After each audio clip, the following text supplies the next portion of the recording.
Right, so Assalamu alaikum wa rahmatullahi wa barakatuhu. Ahlan wa sahlan. And some salan on top. So we are live now, alhamdulillah. Right, and today we have our handsome guest with us, MashaAllah. Maulana Doctor. Do we say doctor first? Do we say Maulana first? يا أخي ولسه We should know, bro. We should know the. Doctor. So how does it work? So how does this work? So, you know, the to become like to get a PhD. Yeah. What did you go through? So by the way, this is Maulana Rizwan. If you don't know, Maulana Rizwan, mashallah, he's a qualified scholar. And actually, one second. Is it streaming on YouTube? Should be. Hopefully. Okay. Should be streaming. Shouldn't have any sort of problems. Yep, it's streaming. Yeah, streaming. So Maulana Rizwan here, mashallah. He's studied Alamiya course. He's done some here with us. He's done some abroad. He's done some Blackburn as well, haven't you? Yeah. I've been Blackburn. everywhere. Yeah, mashallah. All rounder, bro. All rounder. And then after you actually before you studied, yeah, tell us a bit about yourself. Tell us a bit about your. Okay, so I think I had a route similar to lots of other people, and it's interesting because today is GCSE results day, and lots of people will be thinking about their futures and which way in their life they want to go. It seems like forever that I was in that position, even though it feels like yesterday when I was at my school, which was Dame Elizabeth Cadbury, all the way over in Bourneville, collecting my GCSE results. And after that, I had a usual kind of journey, went to Matthew Bolton College. This was back in the day where Matthew Bolton used to be the two towers. Right, the Matthew Bolton, them days, yeah. In the heart of the hood. That was it. In Highgate. Right. In We Highgate, know that some was it, stories about Highgate. Matthew Bolton. JC knows. JC, yeah, the old JC Matthew Bolton conflict. Right, so this was back in those days, and then after, whilst I was in Matthew Bolton, maybe the second year coming into the final year, found God, and found religion, and started to kind of got a lot more inquisitive about faith. Got a lot more inquisitive about the practice of faith. And I remember there was one defining moment for me when I was 16, 17 years old. And I went into college with a topi on for the first time in my life outside of masjid. And, you know, that was a real kind of turning the corner for me around what I wanted to and where I wanted to go. And I ended up going to a Khatm Bukhari conference in Darul Bari back in 1998, 1999, around those kind of times, and thought that this is what I want to do with my life. This is the way that I want to go. So I ended up enrolling in madrasa. Was there for about a year or so. Then my father had some heart complications, and I had to officially leave, but carried on my studies locally here in Birmingham. With some Farighin that just graduated that year from Darul Dewsbury. 3 brothers, incidentally, 2 from Darul Dewsbury and 1 from Darul Bury. And alhamdulillah, they took me all the way up to Hidayah, and then by Allah's grace and mercy, Allah gifted me Mufti Liaqat, who is fresh out of Madrasa and raring to go, not married. So, if Mufti's wife's watching, you came and ruined the party, mate. Because we were a thing, man. Me and Mufti. That's it, man. Always, it was bromance. Always there, man. We had bromance. Yeah, you know what I mean. And I still remember, Sheikh. The qasida of Imra'ul Qais. Oh كيف yeah. نبقي من ذكرى حبيبي ومنزلي بثقة اللواء بين الدخول فحوملي. So we used to do this back in Sufa when Sufa was, the corner plots, mashallah, the old Sufa. And alhamdulillah, studied with Mufti Liaqat for a while, studied with Mufti Imran for a while. Maulana Shazad, alhamdulillah, had a huge involvement from the time of probably Durus all the way through to what's it called, the Mawquf Alayas, and finally ended up in Darul Jamia Sharafiyya. And Jamia Sharafiyya was an interesting, really, really interesting experience. Absolutely phenomenal from a kind of spiritual perspective. Like a totally immersive spiritual high. It was. That's the only way to kind of explain it. And finally took my exams in 2010 in Jamia bin Nouriya in Karachi. And then when I graduated, I came back and I was already working as a police officer for the West Midlands Police. And I'd been a police officer since 2003. And I took a break for a few years to finish my Alimiya program.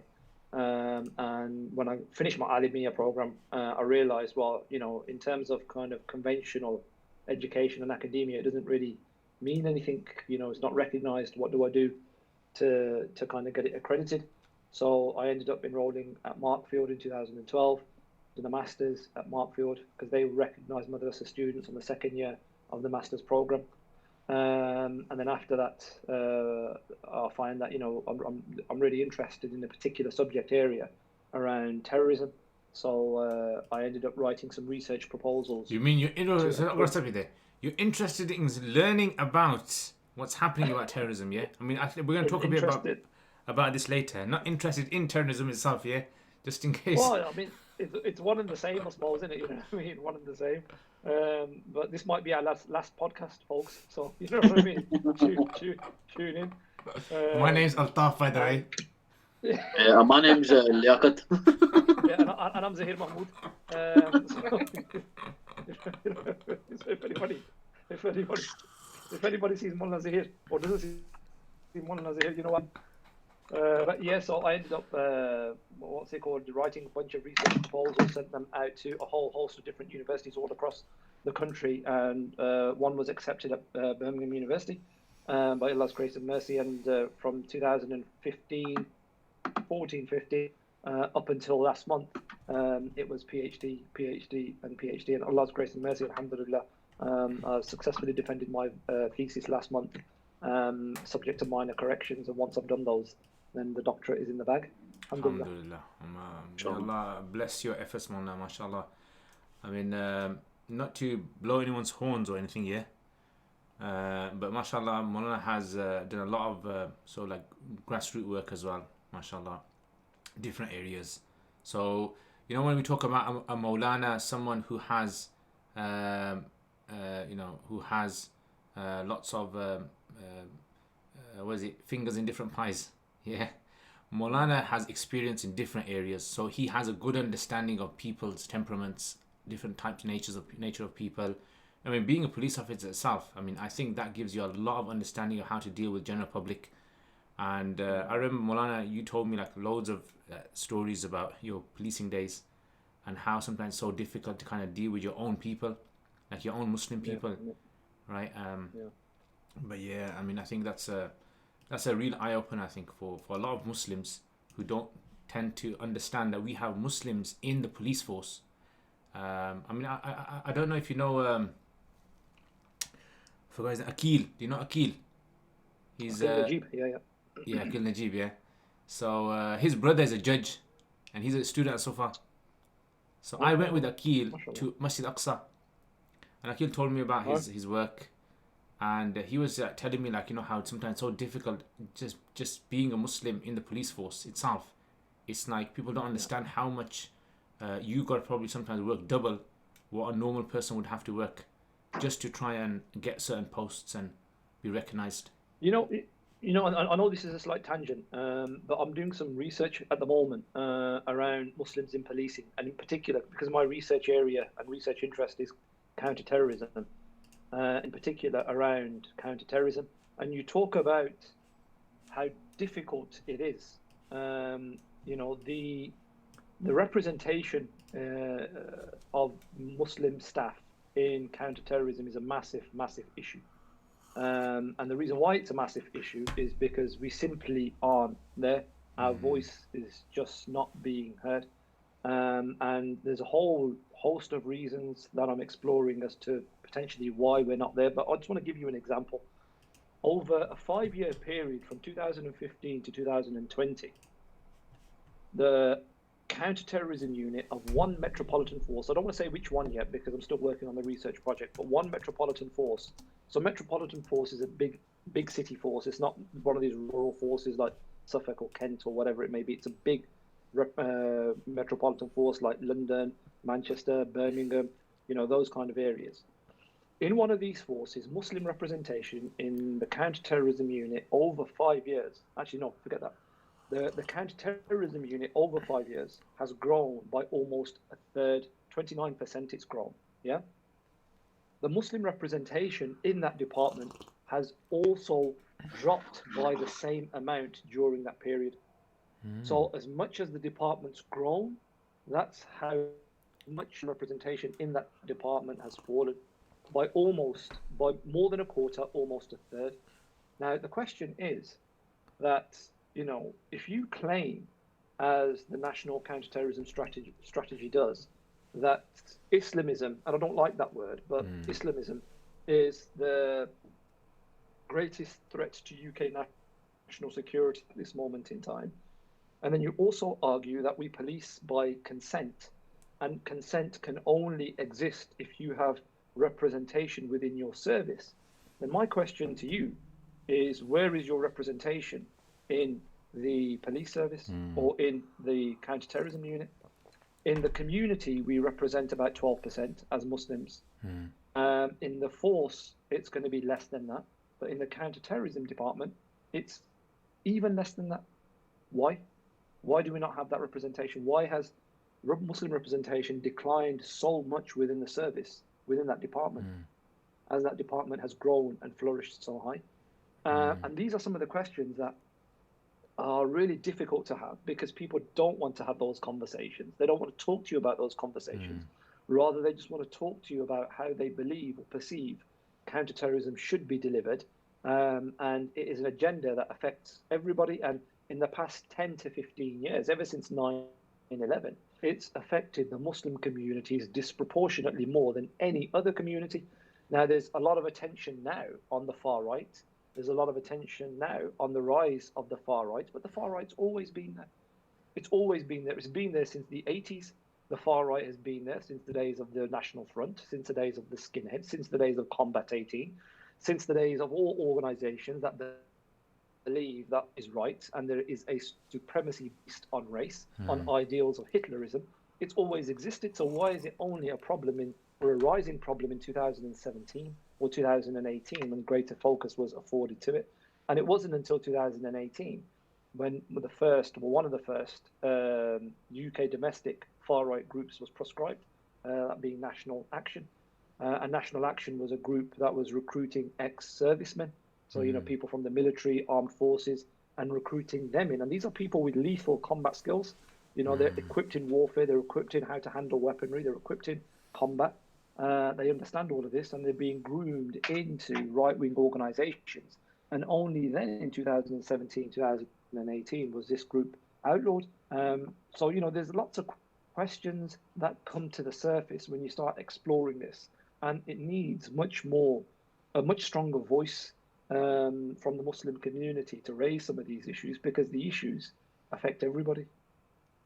So, do you think this is this something which is does it have a strong correlation with the Muslim input in the police force itself prior to 9/11 or prior to having this terrorism task force? Do you find that the Muslims are disproportionate in the Muslim majority communities anyway in the police force? So I mean, that's something that I'm exploring now, because when I look at the numbers, for argument's sake, let's just as an example, let's just say that Greater Manchester. As an example, let's just say. So when I look at the data around the representation in the counterterrorism unit for Muslims, you find, well, actually, years dropped. In 1 year, it's gone high. They've increased representation by about 2 or 3 people, so they've recruited 2 or 3 Muslims in. But overall it's dropped, over that 5-year window. And when I look at what's happening in the world, right, in that period, then you realize that, well, actually, you know what? You've got the London Bridge attacks, you've got, the Manchester Arena attacks, you've got the other London bridge attacks, and you've got people that are actually doing these things.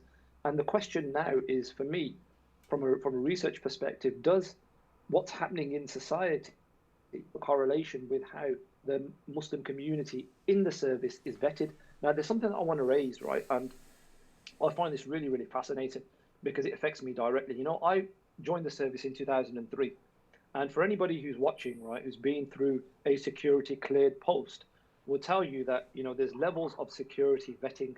So you have your general security vetting, which is CTC clearance, your counterterrorism clearance. And if you want to be a chaplain in a masjid or not a masjid, you have to go through these security clearances, yeah? And in the police service, it's no different. So I was security cleared in 2002 or 2003 when I first joined the service. Then I joined counterterrorism in 2007, and I was vetted to a higher level, which is known as SC. So that's special clearance, and they do all your financial checks, your background checks, to make sure that everything in that area is tickety-boo. And I was cleared, alhamdulillah, in 2007. Then I was vetted again in 2009 because I took a short break and came back to the service. Then I was vetted again in 2012 as part of a 10-year cycle from my original vetting in 2003. Then I was vetted again in 2016, and I was again in 2017 for various different roles. It wasn't anything to do with me being a Muslim, which is why they vetted me so hard. It was because I was moving from role to role and different roles. So I've been thoroughly vetted, thoroughly vetted. And then I applied for this one job with the West Midlands Police, and my vetting got rejected, right? And I thought, well, hold on. How is it possible for you to vet me from 2002 or 2003 multiple times, but through multiple different organizations at various different levels of vetting, and yet fail me based on vetting for a job that you have already cleared me for historically? How does that even work? And they weren't able to give me an answer. And I had to go through an appeals process and submit all my rationale, and I had to outline this to them. And then during this period, I'd gone to security briefings from the Ministry of Defence, and I had been cleared by another force at a higher level of vetting, and I had to put all of that evidence forward. It took me 6.5 months to jump through that process to get my security vetting, which I could have got 6.5 months ago. So the question in my mind is why? Why was that disparity when you've already cleared me historically? Why? And these are kind of subjective experiences that other Muslim staff members within the service find themselves having to go through. There was a young lady that I know of who had applied for a job in the counter-terrorism unit, and she was successful. She got the job subject to vetting. Her vetting, she was a Muslim girl. Her vetting took over a year to come through. Whoa. And at the end, they rejected it and said that, I'm sorry, And if you can imagine putting your life on hold for 12 months, waiting for a opportunity to arise pending vetting clearance, then you realize that right at the very end, well, actually, you know what, your vetting's been rejected. The question is why? Why does that happen? And how much of a representative occurrence is this across other denominations? So, do white middle class people experience this? Does the Sikh community experience this in the service? Does the Hindu, Jews, do other faith communities experience this level of what is perceived to be discrimination? And outside of religion, what about race? Do other race communities experience this level of discrimination? So there's so many questions that need to be asked, and you're always kind of trying to chase that beast and find the answers, by which time the dynamic and picture's changed. Yeah. What were you governed by, if you don't mind me asking, Sheikh? In that regard, I'll give you an example. Obviously, if something happens or there's misconduct within the charity sector, obviously they flag it up to the Charities Commission. Who would be the regulatory body? So with internal kind of police work, you have an internal department, what's commonly referred to as the Professional Standards Department, the old PSD. They've got a different name for it now, I think. Professional Conduct Authority or Professional Conduct Department, or something along those kind of lines. But their function is to ensure, in theory, that the conduct of officers who serve the public is befitting their rank and their post. That they're not doing anything immoral, they're not doing anything unethical, they're not doing anything illegal, dare I say. And depending upon the severity of what happens internally, sometimes that grievance or misdemeanor can be raised to the Independent Office for Police Conduct, who are intended to be a independent body that investigates the police. And then you also have Her Majesty's Inspectorates of Constabularies. They see no different to how you have Ofsted for the independent inspectors of schools. The HMIC is the independent inspector for constabularies, and they have a bunch of criteria that they assess the constabularies by. But all of this is very, very subjective. There was a piece of research that was done several years ago. It was from Manchester University that was talking about disproportionality in misconduct for black and minority ethnic communities. BAME communities were more likely, 4 times more likely, to find themselves of a disciplinary hearing compared to their non-BAME counterparts. So it's evident that there is a degree of discrimination within the service. The following the Stephen Lawrence inquiry, the Met Police was described as institutionally racist, and even when you look at what's happening now with the BLM protests, right, there's still a lot of ignorance is probably the only way that I can say around what the lived experience for BAME communities is, because the vast majority of the service made up of white people who aren't in tune to what the challenges for minority ethnic communities are, whether they are black or whether they are Asian, Indian, whatever it may be. They just don't understand it. And when they don't understand it and they work through the process to get promoted, then that ignorance follows them through all the way to the senior ranks. And when they get to senior ranks, they're making decisions that influence how you and I live without understanding who you and I are. SubhanAllah. I mean, these kind of things in reality, people, you got to give it to people like Mona Rizwan and others who are on the front line of this. I mean, in reality, this is something which is average person like us wouldn't be able to do something like this. I mean, you got to have connections, you got to have experience, you got to have qualifications. I think what we can do maybe is, I think this is a very good topic to talk about. We can have a podcast, I think, on this topic, because you touched upon a lot of points. I think a lot of people in the comments really kind of think about a lot of the stuff that you've said, especially when it comes to the future of how policy is going to be made about terrorism, because it's people like yourselves, people who understand the policy regarding how policies are made. Just like you mentioned now, there's people who are brought up in communities and in institutions where they don't even realize that the decisions that they make have big effects on Muslim families in the UK. And this is what I find interesting. So I'm covering Jummah tomorrow at King's Heath Station Road. Is that advertisement there, bro? That's an advertisement. So the Janda box will be out. We accept PayPal, credit cards, cold hard cash. You know what I mean? If you want to plug something on eBay, we'll send you the link, inshallah. So far there's like that £3 swipe here. In King's Heath, because it's an affluent area. Is it like minimum £20? Contactless. No, that's as soon as you walk in, they got like some AI that just works your account out for you. Your offshore accounts. It takes from your offshore accounts. Sometimes in Aston, man, they end up cloning your card. Have you seen that one where the guy in the train, he goes around with that kind of like with a contactless machine, and he kind of like touching against people's back pockets and their bags. Someone actually gave me a wallet as a gift, and this wallet basically it protects your cards from being swiped. What? Have you heard of that? Yeah, I've seen it. Yeah, it's supposed to be good, most stuff. I don't know. I never kind of like got scammed, alhamdulillah, so far. But it's kind of like one of those keeps your mind content, isn't it? It's one of them wallets that's worth more than the money inside it. And I don't know how much it's worth. It doesn't look very, very expensive. No, what's in it is very expensive, but Our currency's in the hereafter, my brother. Anyway, let's get back to the topic now. Right, so marriage. So Maulana, the reason why I brought Maulana on here is because Maulana has set up, and you know, like I said to you, Maulana's got fingers in pies. Yeah. He wears many hats. Pies. He's not mentioned his charity sector involvement as Yeah, well. so he's got loads of philanthropy and all of that as well. So This guy is like, you know, one of those granddads, yeah, who kind of, you can sit down with them, right, in the living room, and he could start a conversation on any topic, World War II, you know, what happened in the 80s in Los Alles. He could talk about the Amazon rainforest, conspiracies.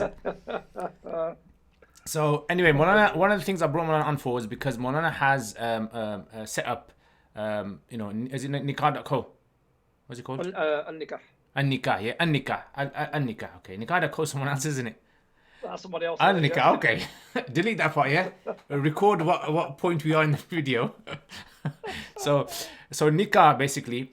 And I remember you telling me about this before as well. And you also are working on the side on a website which is supposed to kind of find the suitable spouse. Yeah? Yep.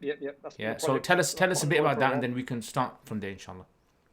So, I mean, Al-Nikah was set up a couple of years ago. And, you know, originally I used to just do it as and when people needed help or favor. You know, they can't find somebody to do the Nikah. Would you mind doing it? So I thought, okay, alhamdulillah. And, you know, without kind of blowing my own trumpet, by Allah's grace and mercy, alhamdulillah, I was good at what I do. But I never it was never a commercial endeavor. It was just like, somebody needs help, go and do it. But then over the course of, you know, the years, I found that, well, people are actually looking at having the religious ceremony as the centerpiece of their day. It's different from the time that we got married, or I got married anyway, where the kind of ceremony was an afterthought. The Maulvi comes in, gets you married, and then is gone. And, you know, you kind of sitting there thinking, what the bloody hell happened? That's it. And the next thing you know, right, it's food being served, chicken samosa and bottles of Coke. But that world just doesn't exist anymore. Remember those days where you just go to a wedding, two things that were always there. It was the bottles of fizzy pop and the trays of chicken. The trays of that red roast chicken. You know, the days that I remember, Sheikh, were, you know, those tables set up like school tables. Yeah, that's the one I'm talking about, bro. That's the one I'm talking about. Those are the days. And the cameraman walks around. There were school tables. The weddings were in the schools. In the schools, isn't it? Yeah, and there was no holes. And it was that cameraman walks around in your face with a bright light, brighter than the sun. And everybody just stops eating. Well, it looked like a bit like an RPG or something. It was like, you could tell he was killing him as well. He's there like this. Those are the days, man. Those are the days. And then you'd kind of like take some chickens and bottles and let's run outside. Come on. The best part I used to like. They used to serve lilt at weddings. Do you remember lilt at weddings? Remember that one? Yeah. Remember the part where they used to throw money? Yeah. You remember that part? I never understood. I never understood that, but it makes sense to me when you throw the money and you're catching it. Everything makes sense. Sheikh, tell the truth, yeah. Did you have one of them R's that was made with the rupees? Or is that too much? You know what I'm on about, don't you? I know. Did you have it, Mufti? No. Get it, man. Nah, we didn't have that kind of stuff. Bidats. We don't do bidats, bro. Yeah, we're not into bidats. Okay. Well, maybe if you did, or if you were into bidats, you'd have some more money in your wallet. Yeah, you know, it's a bit difficult one day. You know, how do you balance it? Okay, so all right, so I mean, I get called for nikahs all the time, yeah, and a lot of times I have to refuse people because I'm not really kind of into, because, you know, for me, I personally find it as it's a kind of like it's a thing which you feel as though you're just being used as a service, really, where sometimes kind of you go to a wedding and there's things going on which are very, very non-Islamic, you can say, and you know, they're only calling you to fulfill like not even as a sunnah or anything, but it's just to fulfill this cultural practice, right? And they have to bring Maulvi in, and so I'm not really into this. I only do it for people who I know, or who people know that I know them, or people who think that I know them. You know, one of those kind of ones. So I've actually got one this Saturday. I've got one next week, and then I've got one in the week about 2 weeks after. Point is that I personally have seen in this whole nikah industry, I've seen like, all sorts of things happening in weddings, like really strange things. And when you said to me that look, we need to kind of come out with this thing that we can sort of standardize how nikahs are conducted, right? We can have like a package of how people, how you kind of do the nikah, and it kind of makes it more formal as well. It makes it seem a bit more organized, and structured as well. You know what I'm saying? And with us guys, it's what we're finding more and more, certainly over the past almost probably 2 years now, is that we're much more involved in the planning stage. So the whole kind of, to use a term, that the whole Bererdi aspect that exists, in the kind of gas, we can filter a lot of that out. Can we have a meme for that, please? Can we have someone to take a snapshot of Maulana's face and have it the Bererdi? Yeah. So it'll become like another famous meme that I've seen, like the Norte, to echo a past glory. But the point is that we get involved now, and because we charge, and people agree to pay the fee, they want the service that we offer. And when we come in and we look at what they've got going on in the day, we talk about, what about this? Have you thought about that? And can we integrate this into that part? And we have much more control over what happens on the day. Okay. And quite often you find that people... Sorry to interrupt you. Do you strategically position yourself near the chocolate fountain? Are these the kind of things? The third week of my diet, man. And every time I go, man, it's like, are you gonna stay for food? And my inner child is crying, yes. You know what I mean? I want to stay. I want to lick the fingers of your guests. You know what I mean? Right? It's just like, but I can't. I'm on my low carb. You know what I mean? High protein diet. But yeah, so there's much more involvement, and what the involvement gives you the opportunity to do is, kind of weed out a lot of that nonsense, for a more focused. So give us an example. Service. Give us an example of give us 2 examples. The most radical sort of nikah situation you've been in, and the most like very sort of like simple, you can say. So the simplest ones, there's been a lot of those because of COVID, and alhamdulillah, one of the ni'mas that has arisen from COVID is people aren't spending thousands and thousands of pounds now on venues and catering and cars and halls and all of that kind of nonsense. They're spending, if not hundreds, maybe a few thousand, right? They're putting marquees up in their garden. They're having, a couple of people come round who are able to, kind of, with all the COVID regulations. People they actually know. Yeah, and this is the other thing. So the captions, this is the kind of caps that the government has put on around social distancing and movement. And this is a conversation that I have with a lot of couples. And the narrative goes that you're going to have people that you actually want there, not people that you are compelled to invite. And the difference is massive. Because even when it was permissible to have 30 people at a gathering, you have to hand pick them. Who are you going to call out of potentially what would have been 400 or 500? So you scale it down massively, and that has a huge impact on cost and saving, and this whole kind of concept of israf. All of that goes out the window, alhamdulillah. So, and the kind of simplicity within that then is turning up at people's houses, having those handful of people there and performing the nikah at home. I've got one this Saturday, and there's a shahada with that one as well. Alhamdulillah, it's based down in London. The brother's going to embrace Islam, then move in to the nikah ceremony. So, there's a great deal of blessing that has come out of that, certainly from the nikah perspective. And, the most radical is, Okay, let me stop you there. Let me stop you there before you go into the radical one. Well, I saw this trend in some communities, which I thought it was a very kind of good one, but I don't know if it was a good one or not, where you have people who have a nikah ceremony. And when I say nikah, I mean walima, which is what we're talking about, isn't it, more? They have a walima, banquet ceremony, and they actually only invite, like when they say, like, send you a card, they say you're allowed to bring one person with you. Like, that kind of very sort of, and then some families will say, oh, look how rude these people are. Yeah. Or, how comes they're not doing like for a whole family? It's like the community expects them to invite everyone in the family, and then the whole family says, "You come as well," and you know, Uncle Papa, you, and Uncle, you, and you know, cousin, you, all of you guys come together. Yeah. So I think I saw this and I thought to myself, you know, it's a good thing in a way because it's kind of breaking that sort of like cultural norm. But then on the flip side, what I saw was they seem to have been spending a lot more because it was, I mean, when we talk about the 90s, the weddings in the 90s and 80s, it was those kind of school hall ones, you know, tables in rows, and you know, on the top of the table you had that white paper rolled out. One of those ones. The food conveyor belt is like Generation Game. Yeah. The guys rolling it up while you're still eating. I remember that. And it was like, so you've seen this slow change, evolution of people's sort of like habits when it comes to these kind of things. And then now you're seeing this, and you're seeing right at the same time that people are now, instead of paying for like caterers to provide a certain amount of food, it's like they're charging per head now, right? It's charging per head.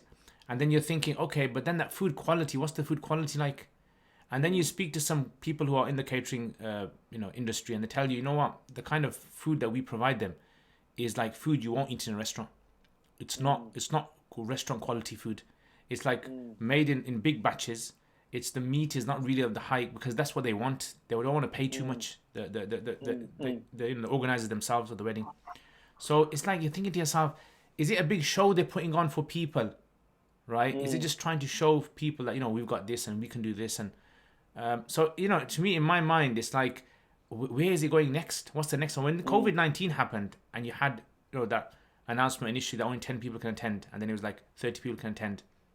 Then I was thinking to myself, you know, maybe this might break that cycle that people have and might become a new trend, right? Just to have smaller weddings. And the reason why I think it will is because people have, you know, they waited, and now they're getting to the point of, well, how long are we going to carry on waiting? You know, local areas are going into lockdown again. We don't know when the end of COVID is going to happen, if at all, right? And we want to move on with our lives, right? We want to get married. We don't want to sit in this uncertainty, potentially what could be indefinitely. So people are getting married, and they're getting married on a fraction of the budget that they would have if COVID wasn't around. So I think that, you know, the realization of that, and they invest that money, or the kind of the assumption is they've got the ability to invest that money elsewhere, whether that's starting off in life, whether that's buying a house, whatever it may be.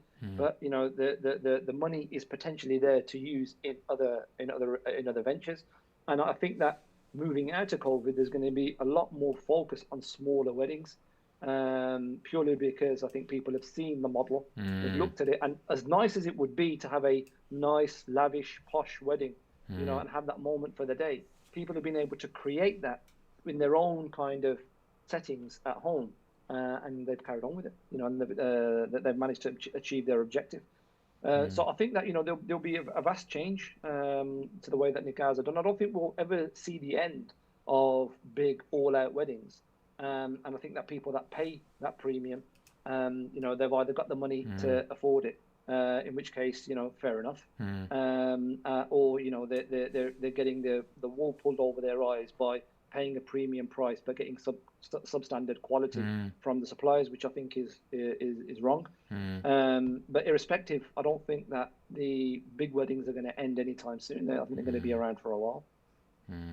Okay, so tell us about the radical one then. So the radical one, I mean, it was a simple wedding in the sense that, you know, there wasn't much going on, but it was radical in the sense that it's the most amount of mahr I have ever seen on a nikah ceremony. It was a 6-figure mahr, 6 figures. You know what I mean? And the guy, Allah bless him, man, you know, with what's it called? And I remember telling my wife. 6 British figures. 6 British figures, Yahi. 6 British figures. Whoa. They were kind of, you know, numbers coming out of, you know, like flipping international dialing codes, right? It was like this, that, and the other, man. And did you gotta say, excuse me, brother, can you please not write your phone number here? This is for the mahr. And he was like, you know what? I thought so. Well, I was like, can I renegotiate my fee, please? 10% of the mahr. 10% of the mahr, mate. You know what I mean? But yeah, that was incredible, absolutely incredible. And alhamdulillah, people have got it. And So even in COVID did you era, people got it. did you feel tension there? Was it a tension that you could feel, or was it something that you felt is something in that particular maybe group of circle of friends or community? No, I think the brother was incredibly wealthy. You know what I Oh mean? That right. goes without saying, incredibly wealthy. And he was a revert as well. He took his shahada a few years ago, and then he didn't have any paperwork for it, so we went through the shahada again on the day just to kind of dot the i's and cross the t's, so to speak. And we had a bit of a conversation around who he is and what he does, and he was some massive kind of tycoon in terms of international equity and property and all that kind of stuff. So alhamdulillah, if you've got the money, then why not? Alhamdulillah, alhamdulillah. So it's he was quite happy to pay the mahr, and she was more than happy to take it. So Surprise. yeah. I don't think I would have been in the, and there was me with my kind of 07 reg Mercedes with the Mercedes badge knocked off the back. The towing eye, that thing was hanging out. That thing was hanging out as well. It's like when you start it, you got to get the family to push it a bit more, a bit more. So listen, I know you just got married, but do you mind giving me a push because I can't start. Everyone pushing it, thinking it's the just married at the back of the car in dust. I mean, and I think these kind of like things. I think people have to understand that there are communities out there who do have, Allah has blessed them with financial capacity, ability, and when certain communities see this, immediately red cards, red flags are raised, and things like people say, but isn't this like israf? Shouldn't they have given that money in charity? Kind of one of those kind of emotional sort of like one-liners that if what I find that's, and this is going to be somewhat presumptuous, but I find that's a deficiency within themselves. I think that's envy guised as piety. That's what I think that is. And I see it all the time. I see it as people saying that oh no, they should have done like this. Inside there's something that's twitching within that person that makes them feel as though, well, I wasn't able to do that, or and there's nothing to suggest. Bro, do you like kind of put your fingers in your wife's ears and say, don't listen to this now, okay? It's haram for you to listen to this. I've heard so many people, but there was that Syrian couple that gave all their money away. Yeah. With the Turkish couple. I was like, okay, bro, like situations are different everywhere. Yeah. You ain't got your dad giving you a tupper from here. Yeah, but you can have some ideas. But equally, right? I mean, how do you know that that people that spend so much on mahr haven't spent equal amounts in Exactly. You know what I mean? So the only people, and Mufti would tell us, will support this. The only people that can do amal upon the zahir are the qadis and the muftis. Everything else is batin. Everything else, people's faith, people's expression of faith, people's perception and belief, their relationship with Allah, all of that is batin, all of that is khufiyah, all of that is hidden. So, the one of the problems that I've really experienced, subhanAllah, dealing with nikah for the past few years has really opened my eyes to how Muslims are living. When you work in operational policing, frontline policing, you see how people are living in general. When you deal with people's nikahs, and by virtue of dealing with people's nikahs, you end up dealing with people's marital problems later on as well. You see how people are living. I mean, there was this whole argument now, right, around the wali. The wali needs to be present, and we need to have the ijazah of the wali. And there's a hadith the Prophet ﷺ mentions la nikaha illa bi waliyin, or kama qala alayhi salatu wassalam. And there's another hadith when the Prophet ﷺ mentions ayyu mamra'atin nakahat bi ghayri idhni waliyiha فنكاحها باطل باطل باطل أو كما قال عليه الصلاة والسلام. So it highlights the real centrality of wali in the aqd of the nikah. But then you speak to a sister, 2019 in Birmingham, who's grown up in the Zels, who's been living in care since she was 5 years old, right? Broken family, broken home. From 5 years old to 16, she's lived in care. Came out of care at the age of 16, moved in with her mum, who found another fella, and lived with her for about a year. Relationship went sour with mum because of her new fella. She moved out and she's living rough. Dad moved out at the age of 2 or 3, didn't care, hasn't been in contact. Mum was incapable of looking after the daughter. At what point now are you going to argue, listen, sister, I'm not going to do your nikah until you got your wali present? Got no brothers, got no dad, estranged from her family. How are you going to kind of engage with that conversation and say to her, well, actually, you really need to have a wali present, because without No. your wali, we're not going to do it. In effect, most people that would say no to this person would be the obstacle of her having a wali, because Yeah. that's what she's trying to do. Yeah. And you know, for the past 15, 16 years, the wali, you know, it's not not in the religious sense, but the wali has been Her Majesty's government. You know what I mean? It's been the council, the social services, social care that have taken out of those toxic environments and placed her in not necessarily a stable environment, but a less toxic environment than what she was living in. And this isn't just one. These are, you know, dozens of sisters that are going through this kind of problem. And if it's not some kind of parental abuse in young age, it's spousal abuse when they're actually married. So, you know, getting married and getting divorced is a huge stigma within our communities. And then when you are the subject of that much abuse, whether it's physical abuse, emotional abuse, psychological abuse, financial abuse, whatever the kind of the abuse may be, and it's been imparted for years upon years upon an individual, it takes a massive amount of effort from that individual to break away from that abusive relationship. And the support network for those sisters in the Muslim community just isn't there. It's not there when they're being abused. It's not there when they want to break away from the abuse. And it's not there when they want to move on from however they've managed to heal, if they have healed at all, in terms of moving on and trying to find a partner to get married to, because the paperwork just isn't there. You know, when you're dealing with so much emotional tension and trauma, you're not going to be thinking that, listen, have I got the right talaq paperwork to allow me to move on, because I might want to get married in another 4 or 5 years' time. So there's a lot of sisters that come to us and say that, listen, you know, I went through a traumatic relationship, I'm divorced, I've managed to get over that now and I want to move on. And I go, listen, sister, do you have any proof of your divorce? Do you have anything in writing, anything from a Sharia or Fiqh council? No, I don't, brother, because the guy was abusive. So how do you support those kind of women in those situations? And that's when you really begin to appreciate the reality of how people live in this world, and not just people, you know, our Muslim brothers and sisters. Just to go back one step, Mufti Saab, I wanted to ask Sheikh, what services other than the actual nikah does your organization provide? Because I'm sure the catalogue has probably grown since you first set it up. It's fairly kind of stable in terms of what we do, and what we do is a kind of holistic, bespoke service. So whereas, you know, your conventional imam would come, do the service, go home, you know, we're a lot more embedded within this. So, you know, we have consultations with the couples and their families. Okay, if anyone is interested in Maulana's nikah service, I'll leave the details in the description below. Maulana, if you can just send me the details, I can leave it in the description if anyone does want to contact. Because I think these kind of things, personally, instead of just getting some random email, because I get random people calling me, and I don't know who they are, they don't know who I am, and they just see it as a service of just some random person.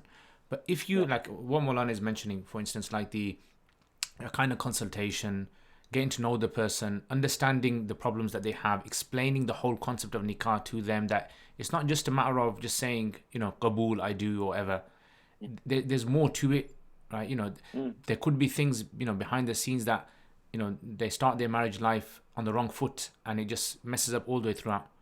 And sometimes when sometimes people ask me to give a little talk or some nasiha, some advice or something, and I'm thinking to myself, what's the kind of the best thing I can say to this couple that will stay with them for a very long time? Should I start talking about the grave? Should I start talking about, you know, the Dajjal's appearance? Should I start talking about, and you know, some people have come to me after I've like done a nikah talk or something and said to me, you know what, sometimes we call some sheikh and half an hour he starts a talk and he starts talking about all these things which most people in the audience, you know, just switch off because they know what he's going to talk about, and they're not really prepared mentally. They're not prepared for that kind of a talk. It's like, you know, nasiha in the wrong place. I think you know, these kind of services is the way forward, inshallah. So if you can leave your details, and then I can put in. I'll ping them across to you, and that's really interesting you say that, because only today I was having a conversation with somebody whose nikah that I've got in a few days' time, and they were worried about, you know, not going on too long. You know, how long will your speech be? And, you know, and we've kind of got it down to a T now. Between 12 to 15 minutes is roughly what we deliver. And that's the capacity that most people have to listen. I will listen attentively. So we don't go beyond that. But you're absolutely right. You know, I've been to weddings as well where the khatib has been going on for about 20 minutes, 30 minutes, and people are waiting for the food. And then the worst thing that you can have is the imam and the khatib's talking, and people are just getting up and doing their own thing. They're not even paying attention That's anymore. really annoying. And that's I think partially disrespectful, but I think it's also an absence of awareness from the person that's giving the talk. That you need to be able to read and understand your audience. Yeah, definitely. So go on. What were you saying about the? Continue about the. Sorry, what were you saying, Nav? I was just going to ask you, Mufti Saab, who did your nikah? Mine was done by Mullah Shazad. You know Mullah Shazad? Yeah. So basically, the way my nikah kind of worked out was, I mean, I'll tell you my situation in a bit. Yeah. Rizwan, I want you to finish that what you were saying, and then come back and ask me. Yeah. What was that? Just quickly, so my wife can go to sleep, so then I can just. Listen, man, women never sleep, man. You know what I mean? I'm sure that they've got kind of some dual brain. You know what I mean? When we're half of the side rest and half of the side consciously awake. Alhamdulillah. I'm sure there's a bird that does that. Yeah, it's our wives, mashallah. Yeah. So go on. So you were saying about the. Okay. So all right. So another interesting thing that I think maybe you'd probably be able to shed some light on is this whole sort of like, capitalistic sort of view of nikah, which now has become basically the more you spend, the more you splash out on in your nikah, the more rep it's for you, right? The more the better it is. You know what? That's interesting because I wish people would spend a little bit more on their nikah. The reality is that they don't. They spend a lot on their wedding, but not necessarily much on their nikah. And the kind of expectation, I suppose, from the community is that it should only be a minimal cost service. Ideally, it should be free, or we'll just give them all of you a gift, and that hadiah 50 quid, 100 quid. And the reality of it is, for me, there's an understanding here now that if you're going to spend thousands and thousands of pounds on a dress and a suit and tie, and I get that you want to look nice and all the rest of it, and you're going to spend thousands of pounds on catering and food and all the rest of it, even with COVID, then you can spend more than 50 quid on your nikah. And when I have those kind of inquiries and people quibble over the price, I'm happy not to do it, because I think that it's worth more than that. My time, my effort, what you're getting in terms of me and my contribution to your day is worth more than what you're willing to pay. And this is, I suppose, more, not necessarily capitalism, but more consumerism as opposed to, religious imperative. Because religious imperative, the me 10 years ago would have been, yeah, whatever you give, bismillah, not a problem, inshallah, you know what I mean? And I probably wouldn't even have taken the hadiah. But then you find that people start taking liberties, and in order to kind of, stop that fitna, in one sense, you have a quoted price and you share that with them. And if they're happy to pay that, then alhamdulillah, great. You get the end-to-end service. And there's lots of people that alhamdulillah have. I've had couples that have paid me more. I've quoted them a price and they've paid me more. They've gone, listen, you did a fantastic job. You, for argument's sake, you charge £300, it's 400. You know what I mean? Jazakallah khair.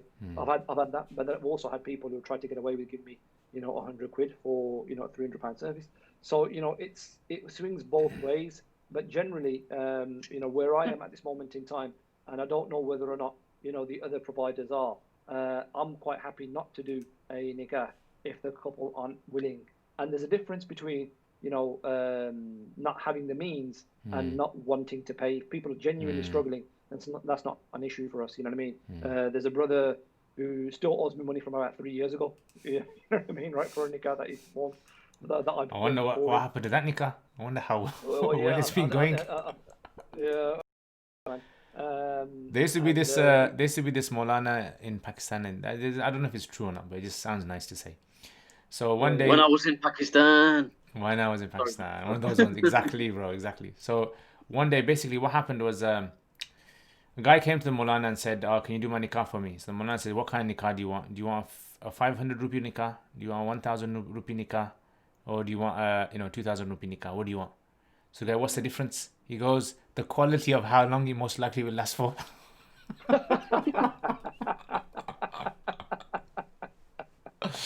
like that. I'm gonna factor that in, mate. Yeah, so I had a bit of a weird experience on my own nikah, to be fair. Go on, mashallah. It wasn't nothing too weird. My nikah took place at my wife's house. It was in London. And I remember the imam, he came for, I don't want to name and shame the local masjid, but the brother came down, and obviously, like, they wanted me to repeat after him and whatnot, but these like oh, read this surah or whatnot. It was a bit more old school. And so when the brother was speaking, yeah, not that I've got the greatest tajweed, but my tajweed is a little bit better than his. And when he told me to repeat after him, and I pronounced the word as it should be pronounced, Yeah. he's like almost during the nikah, he gave me a really funny look, and I was like, always stuck with me. I was like, yeah, I love that. I'm sorry. I'm Sorry, you're the one. Have you had that? I mean, have you had to like recite the kalima and all of those kind of things? Did you have that, Sheikh, at your wedding? me. Yeah. No, because my in my wedding ceremony, I had Mullah Shazan do the nikah for me. So Mullah Shazad, Right, yes. he's one of the co-teachers at Sufa.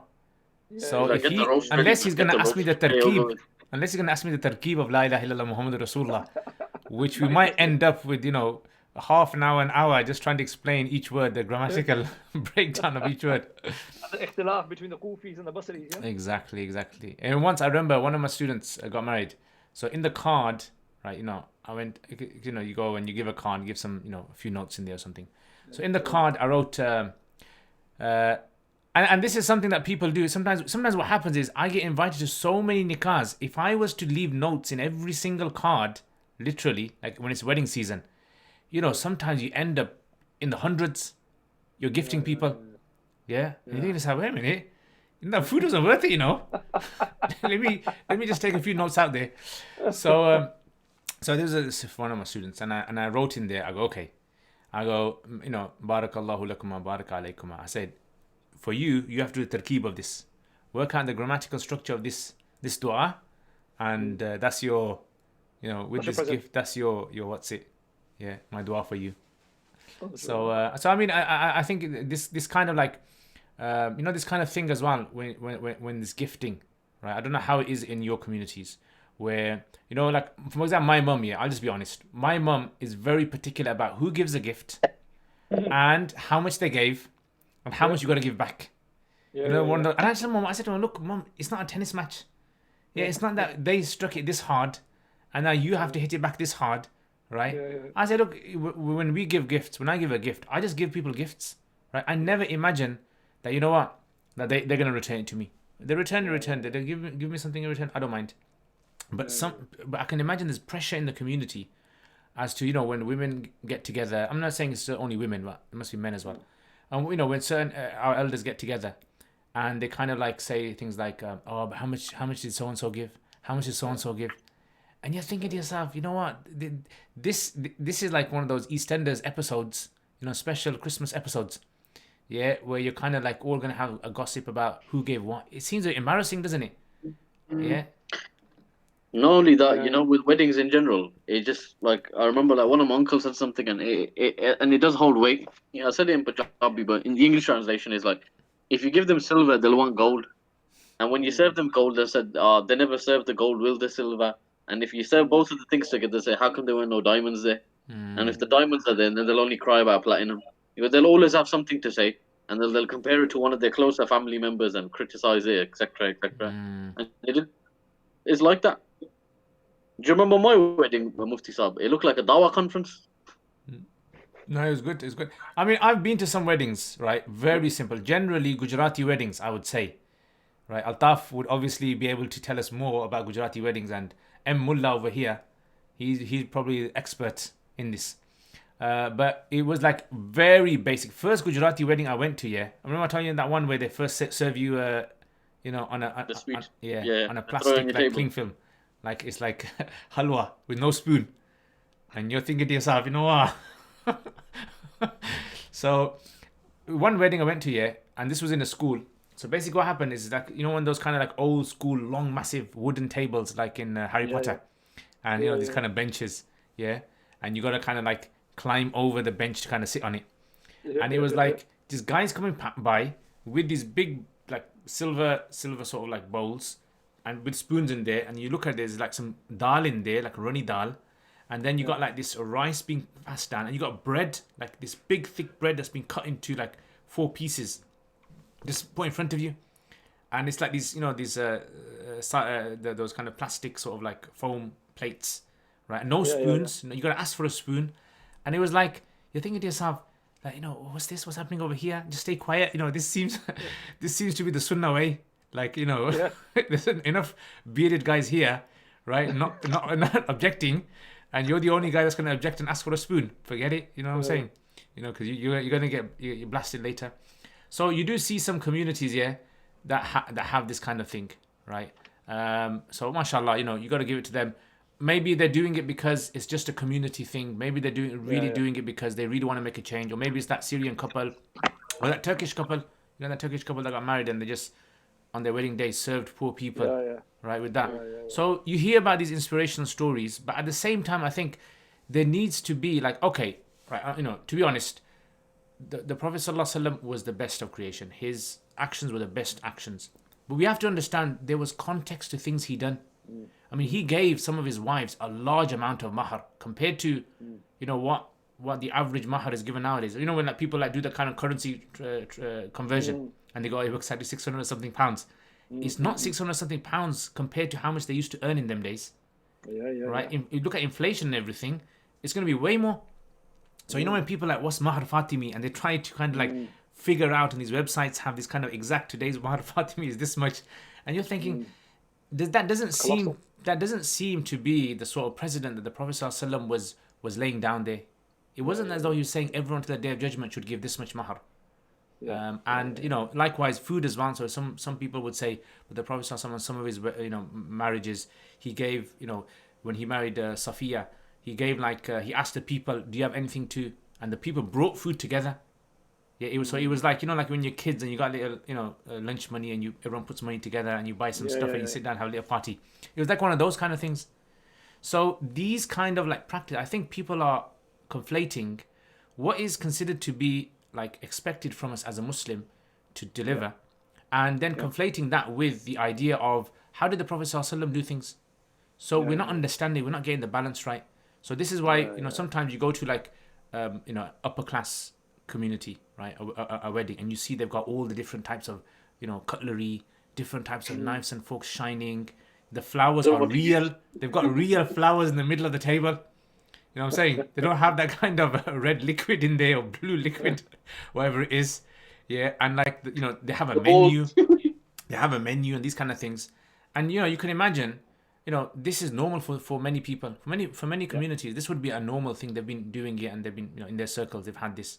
So I think people need to understand when you're having a wedding, it's basically just, you know, a walima more like it. It's basically just like more like a party basically. You want to enjoy yourself. You want to make other people feel happy. You don't want them just to feel as though you've ticked off a box where you have I fed you. Do you get that food down your throat? Right. I done my job. You know, it's not one of those ones. And then so, you know, I think it's very difficult to kind of strike a balance in this kind of culture that we live in today, where we're invited to different types of weddings and we see, you know, grand wedding openings where, you know, once I remember, this was at Tipu Sultan. So, you know, Tipu Sultan, they have on top the wedding thing. So this guy contacted me. He goes to me, look, my friend is getting married. He can't find an imam. This is like, people are thinking, how many imams are there? How can you not find an imam? You know, some people don't have any contact with an imam, right? And so, you know, it's like one of those ones. And I go to him, look, you know, I don't really want to do this. Please, you know, there's no one else. And I go, okay. Anyway, I went there. So one of the things I feel awkward about when I go to these kind of events is I'm alone. So I'm going to be sitting on a table of people I don't even know.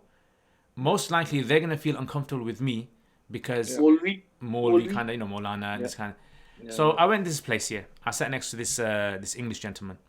And his wife was next to him as well. So it was like, you know, it wasn't segregated. That's the thing. And that's going to bring me on to the other question, which was this whole sort of like, you know, issue of segregation and how do you kind of like, what do you do? Do you kind of put your foot down and say to people, look, I'm only going to turn to a wedding where men on one side, women on the other side, and there's a barrier in between? Or is it a situation where even happens in our families, where you have like, they say it's only family, you're sitting with your family, right? You're only sitting with your family. How do you deal with it? So anyway, I sat down, and then everyone, you could feel that tension, like the kind of silence, that who's going to say something first, and then that kind of like, that hay, the ball of hay kind of like goes by. Yeah. So anyway, so my turn came in. So they had a musician at the front as well, right? Which is strange, like, Molvi's there, musicians there. So musicians stopped. My turn came to give a talk. So I gave a little 10-minute talk, and the talk, honestly, all I said was there about 3 jokes. I said, I said about 3 jokes, and I ended it off with just a few serious points about marriage. And that's it. Everyone cheering and clapping and and then I sat down, and then everyone started speaking to me. Like everyone started speaking, like, oh yeah, this guy's okay. Yeah, this is okay. Yeah. So I mean, when it comes to these kind of situations, all of a sudden, like I thought in my mind, Molvi coming, right? They would at least have this sort of like understanding that, what, at least turn the music off, or at least. And then as soon as my talk finished, right, all the kind of like Indian lyrics that you've heard in the in the back of people's cars in Alam Rock and Aston, all those lyrics start popping, right, remixes and everything, and then all of a sudden this kind of guys come in like cameras, and they're like doing all these kind of like shots, and then the woman comes in and people throwing petals on her, and then the guy kind of coming in, and everyone's like clapping, and you're thinking, I just gave a talk there. I just mentioned, some important things about the importance of marriage and all these kind of things. But then you realize people don't know, people can't draw the line. They don't understand. They don't understand how you see, for example, like respect to a religious sort of like emblem in the community. Not everyone sees that. So you can imagine how some people would get really extremely angry in these kind of, and they might protest to it. Right, or refuse to even attend such events. So I think I've experienced that a few times. Definitely. And you know what? For those who don't feel comfortable, right, don't attend. Absolutely, I absolutely support that perspective. But what I have an issue with is when you attend and you start protesting. Right, that's a problem for me, because you choose to put yourself in that situation. If you disagree with something, remove yourself from that situation. And when I kind of look back at the journey of the nikahs that I've performed, and I've been to some where it is just as you say, there's been a lot of kind of celebration. The Yemeni ones that I've performed have been very, very loud. That thing they do. How do they do? Yeah. I don't know how to do it. Right. I've had that. I've had the dabqa. Before the groom comes in. Have you joined in with the handkerchief? No, I ain't got a clue, man. The handkerchief one. 3 left feet, not even 2 left feet. So I haven't got any of that. But what I kind of take away from it is precisely what you said at that point, around people are on different journeys to God, right? They are on completely different paths, and what is precious to you is something that probably isn't even on their radar at this moment in time. But if you have an opportunity to talk to them for 10 minutes, nothing more than that, 10 minutes, then maybe something that you say will resonate with them. If not then, there. In 5 years' time, in 10 years' time, something will drop.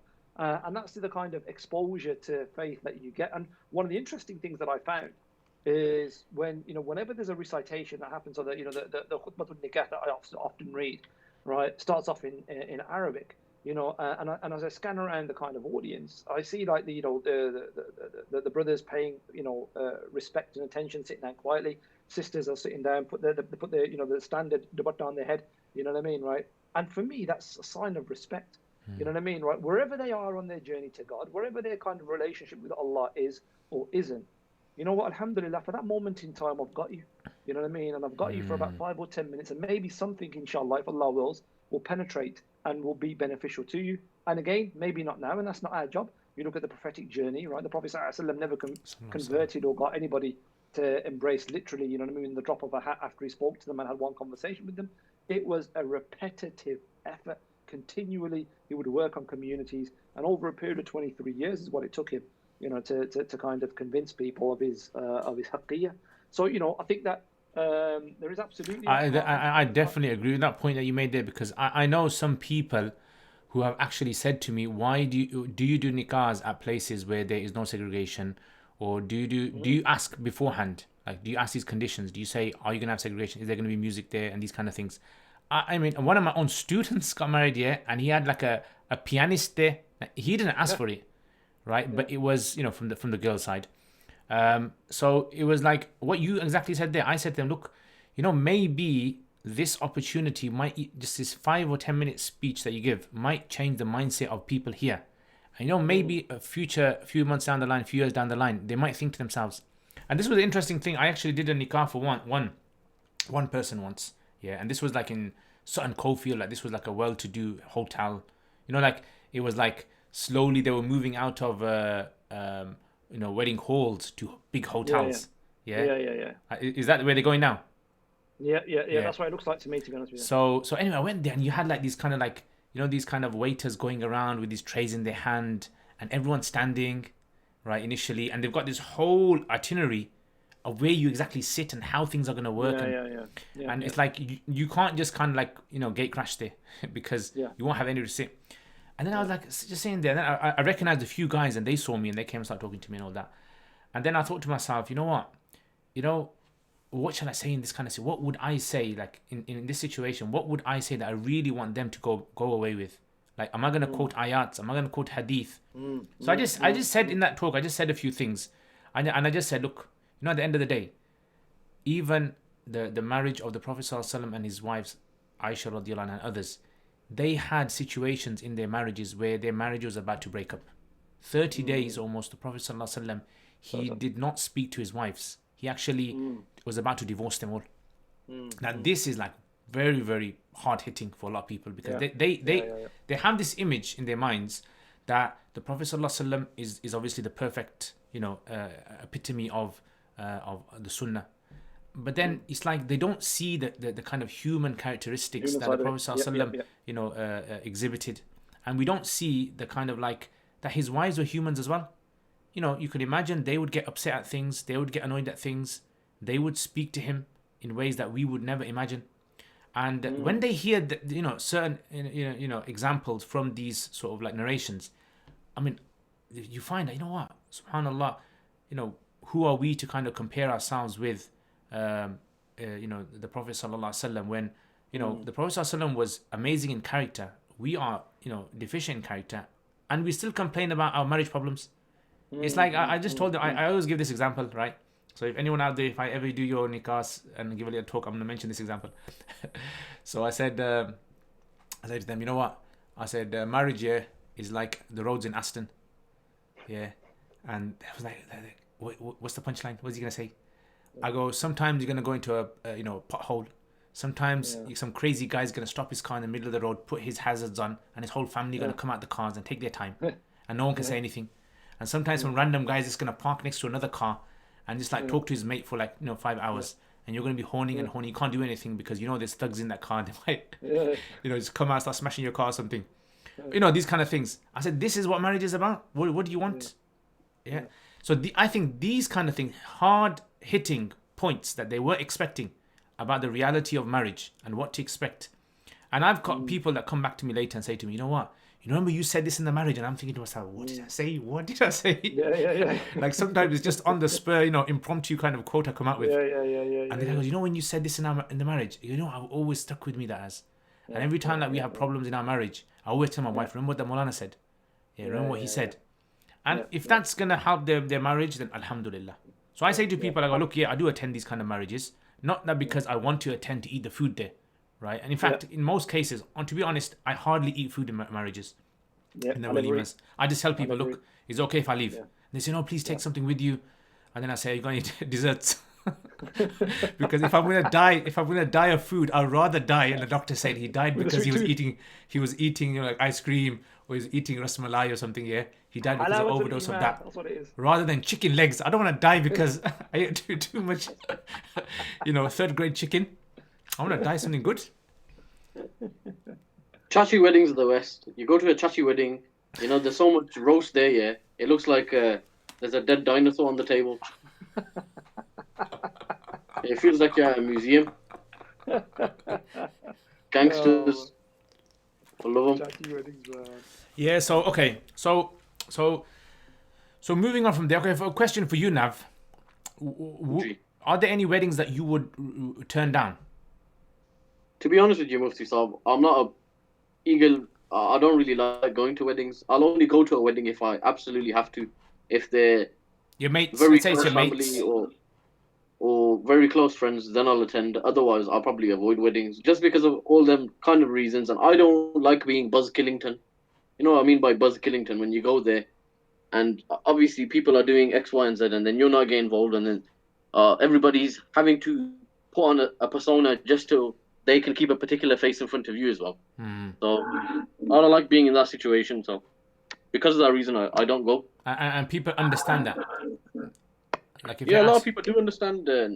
Like as long as a few representatives from your family go, that's probably the easiest thing. But I'm not. I know what people are like at the end of the day. I'm not going to judge people according to my standards.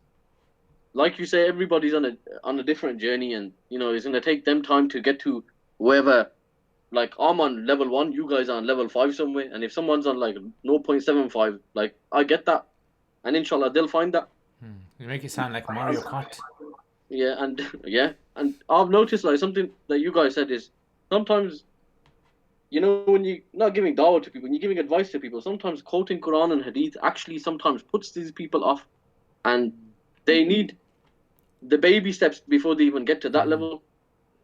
And I've got a lot of cousins like that, and a lot of friends like that, and sometimes like I don't totally disassociate with these people because even though I'm not an imam or a Maulvi or whatever you guys want to call it, I'm the only quote unquote religious person that they know and they feel like they can talk to. And if I take that away from them as well, totally disassociate myself with these people, then Allahu Alim, like what they're going to be on, and I'll get judged for that as well. Fair, So you guys, yes, fair sorry, play, Mufti fair Saab, play. what did you say? Fair play, fair play. Yeah. But I would say that in weddings in general, like I said, both of you guys get to go to a lot of weddings. You guys don't like eating the food. If you come across any weddings that, you know, they need an independent auditor for food or anything like that, quality control checks, I'm more than happy. I'll be setting up my own company soon. I'll sit. Independent verifier, We'll get doggy bags. RateYourWedding.com. Trustedwedding.com, yeah. Yeah. But Yeah. I have been to some fancy venues though now, Mufti Saab. Like, remember Sheikh was saying is like, you know, I think what they call chateaus or something like that. A lot of people get married at these kind of places, like private owned homes and stuff like that. I went to a wedding, funnily enough, in a barnyard. I know it sounds strange, yeah, but it was actually like the way that they've Well, done they're it. like Was so humans. It was a human's wedding. It was a human's wedding. One of my friends actually owns a company called Zinc Occasions. He's like quite big in the wedding industry, like you know, in Manchester. So he does Okay. bespoke weddings. So from time to time, we just seen what he's up to. People do all sorts now, like stuff we never even heard of, like mirrored floors and all of this. Smoke. People drive into the venue. Like I'm sure there used to be a venue in Birmingham where you drive your car into the venue. Whoa. Crazy stuff. Yeah. I saw one wedding with this up. I'm sure you guys must have seen it. We even made the newspaper. The guy arrived to his wedding in a tank. Yeah, the yeah, UK. yeah. Was that the Big John's one? Yeah, I think it's the Big John's guys. Yeah, Yeah. it's a bit weird, isn't it? It's like you think, wow. Yeah. See this is interesting because there's a hadith where the Prophet ﷺ, he said, the first day walima is the right, and the second day is sunnah, and then the third day is just showing off. وَمَنْ سَمَّعَ سَمَّعَ اللَّهُ بِهِ. Yeah, you know, whoever wants to show off, Allah will not stop that. Meaning that Allah will spread the news of what they're doing. Like people will know, but then that's it. You know, if you think about it, I think this is actually a very good thing to look into, which is the post impact it has on families that has spent so much on nikahs, right? And I think this is also another scary thing that I've heard of weddings where, you know, a few days later after the nikah, marriage is over, right? I've even heard of situations where in the wedding, the guy, you know, divorced his wife. Like Yeah, somebody spilled something and it ended up on thingy and so and so said this. We've heard all of these stories, man, subhanAllah. Yeah, and he says that you think to yourself, you know what? It's like, subhanAllah, so much money is spent and so much effort has been put into the families because it's like a shame for the family as well. Brings a lot of shame for the families. Yeah. And but at the same time, it's like the idea of, okay, how would you in a situation like, for example, when I got married, I told my family, look, I mean, my family, this is their culture. Okay, Pathan's culture is this year. we're not a strictly religious like background. So our culture is on the wedding day, men dance, women dance. Yeah, that's how we flow basically. Yeah, Yeah. that's how you roll. This is how we roll. Yeah, the men have their own kind of like circular dancing kind of motion where they put a guy up and they onto a one of those the charpais. Yeah, and they throw him up and down. Yeah. Yeah. And then you got like the women who do their own little dancing things. They make their own little pots and these kind of weird things they do. And so I told my mom, look, I don't want any of this because end of the day, I'm a teacher.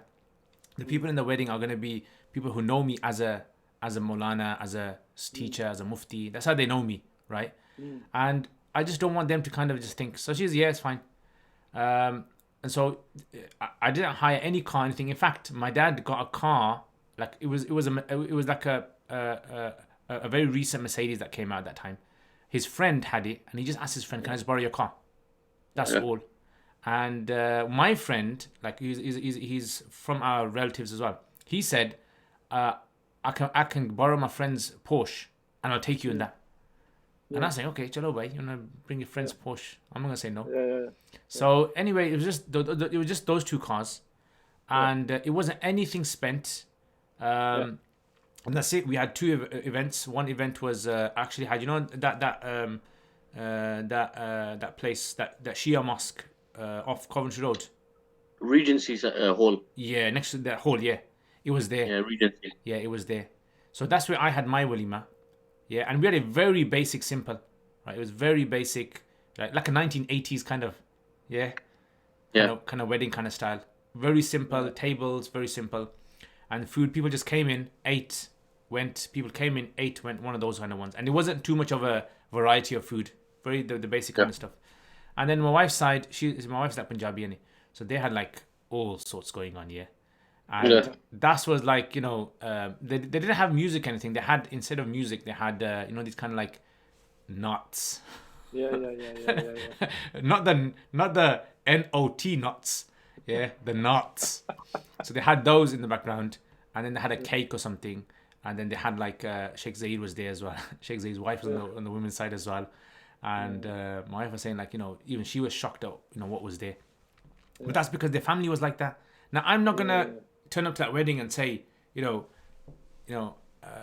by so and so I'm not gonna step foot in this place until you get rid of all these kind of things. It's not appropriate in these kind of situations.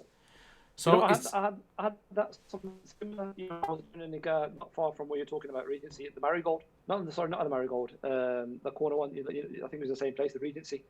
And the couple had the Bengali couple set up, arranged their whole day. The brother was meticulous with the details. I got there and they were playing some instrumental music in the background. It wasn't any of this kind of nonsense that you hear on popular radio, right? None of this hip hop grime, all this kind of rubbish. Was it like panpipes from South America? It was some kind of, I don't know what it was, instrumental stuff. You know what I mean, in the background, right? And okay, you get there and you're waiting, and these three old guys walking, right? And they happen to be one of them was in, and his two buddies at the masjid. Right, and he's like kind of sitting down, and he goes, "Oi, inko kya band kare, kya kare, band kare."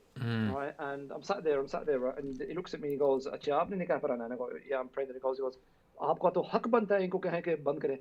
Right, and then I just listened, and then I got cheesed off, and I go, "Listen, brother, with the greatest of respect, if you don't like it, leave.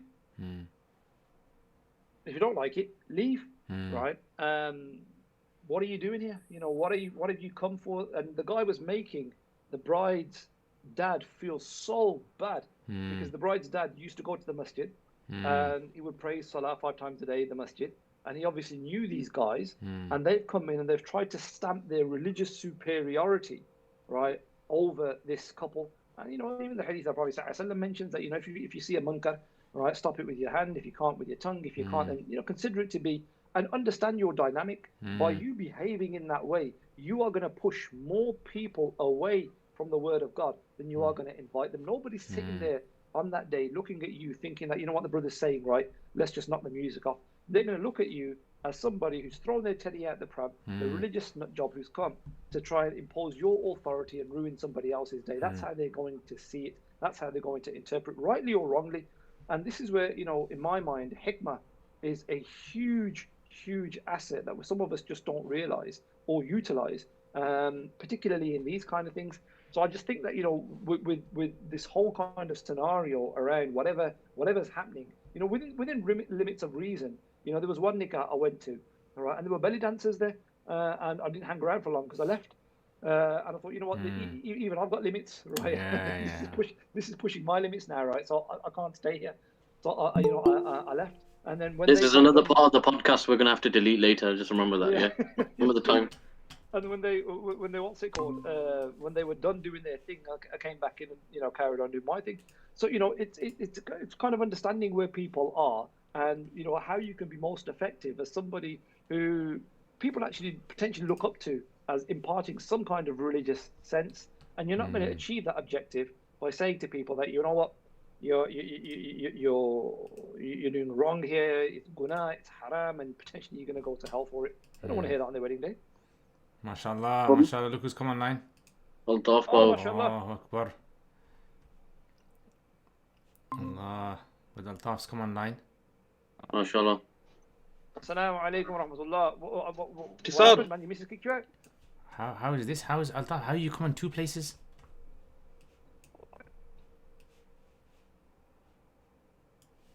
Yeah, we can't hear everything. It's like X. Can you hear me? Yeah, Now we can. you can just about. I lost you. You can hear me now, can you? Yeah, I can hear you. Alhamdulillah. Alhamdulillah, Musab. I thought I'd pop in and say salam, man. Unfortunately, I was taken up with some meetings today, man. Maulana Rizwan, it's nice to see you, man. Likewise, Habibi, it's been a while, man. MashaAllah. I know. Beautiful as ever. Dr. Rizwan. Ah, mashallah, I've already had all of that, man. Doctor Who, bro. Is it Doctor Who? Well, I don't know what to lead with. If somebody's a doctor and a Maulana, which one do you go with first? That's what I I was. think We were debating that all that time. We just been talking about. We haven't even started the whole topic yet. Can we call you the love doctor? They're just, no. Oh, The love doctor. I Only think the on love doctor's not Valentine's ringing. Yeah, oh, no, man. look, he's a serious academic now. He's a serious academic now. Let's not go to love doctor. He's a doctor of mashallah of qualification. Not one of your pretend ones that bought from some university abroad now. The same place where you get PIA licenses. Precisely that. Where's that? Where's that, bro? Well, whatever it is, I think they shut down now. Oh, okay. Wait. We can ask Altaf about Gujarati weddings. Altaf, Yes, tell us the most radical Gujarati wedding you've ever been to. I can't because they might have relatives that are listening to the podcast. Well, literally, the most radical Gujarati wedding I went to. Gujarati weddings used to be like these simple affairs, like you go to a wedding. School. You go to a school. You go to a school, yeah? You go to a school hall. You get married there. You eat your biryani and you go home. But now they become a little bit more elaborate in it. So it's all banqueting suites and all this, Oh. fireworks and all that kind of good stuff. I don't really want to mention the most controversial ones because I might get myself in a bit of trouble. You went to one not so long ago, didn't you? I'm sure I've seen some pictures. Now that was all right. So I was a speaker at that one. Allah. Actually, you know what? Let me mention because this is something I wanted to mention before we actually wrap it up in about 5-10 minutes. When I was studying in Pakistan, I haven't missed anything now. I got that in, bro. I got This that is in. round two. Look at Round that. two. He's done it already. None of He's done you it were already. expecting that, were you? Malak, None of you were expecting that one. Malak, I snuck Mufti that in Liaquat there. was in Pakistan for 6-7 years, right? But his stories extend for decades. mashallah. It's like Narnia. You know when you go through the wardrobe? You go through the wardrobe and you come to a new world. And every time you go through... That's it. Everyone's favourite granddad. Mufti Let me Sahib, tell if you you a want to call story, you son. walking through the wardrobe, we're happy with that. Okay, let me tell you. So anyway, so I came across this hadith, yeah, and the first time I came across it, I was like shocked. So basically what happened was a Sahabi got married, and there wasn't one Sahabi, this was on many occasions. Sahabi gets married, and the Prophet ﷺ asks him, he says, Abdurrahman ibn Auf, he says, he goes, how comes I've seen this kind of like color on your, he goes, what's this? He goes, oh, I got married the other day. He goes, you got married? He goes, yeah. He goes, have you done a walima? He goes, yeah.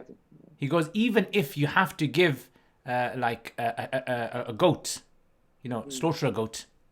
Yeah. And when I heard that, I just thought to myself, look at this. There were people in Medina who didn't invite the Prophet ﷺ to their wedding. Yeah. Not because of anything else. It was just because it wasn't the culture. You have to invite everyone. They didn't even see it as, you know what, this is the most important figure in our community. We have to invite him. You know what I'm saying? And then our teacher said this. He said to us, look, he goes, you guys are going to become graduates here. You're going to become Maulanas, etc. He goes, if people don't invite you, you don't get upset. Right? You don't even expect people to invite you to weddings. Right? People might feel pressured that they have to invite you because you're the imam of the masjid or you're such and such. But I think sometimes people have to understand that, right? If you're one of your neighbors is getting married and they don't invite you, don't be upset. I mean, you get the opposite as well, where you get that even people you don't even know, like 30% of the people who attended your wedding, you knew them. 70% you don't even know who they were. They were just like your parents and your uncles and aunties just told, you got to call this guy and you got to call this guy because, in hospital, when I was in hospital, he was next to me in the bed, in the next bed. You got to invite him and you got to invite so-and-so. People that owe you Nendra. Yeah. Mufti Sahib, I once went to a Chachi wedding, right? No joke. There were 5,000 people who attended that wedding.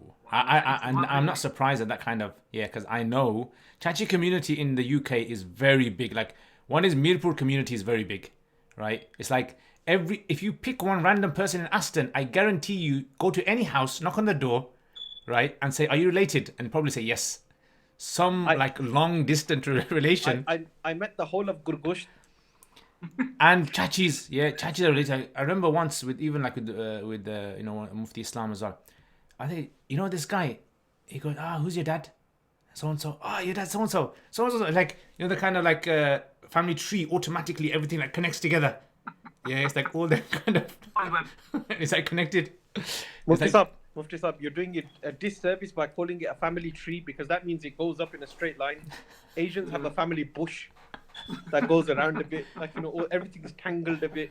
His first cousin is his second cousin, and all of that happens. A family forest, bro. And calling it a family tree is like one of those straight line.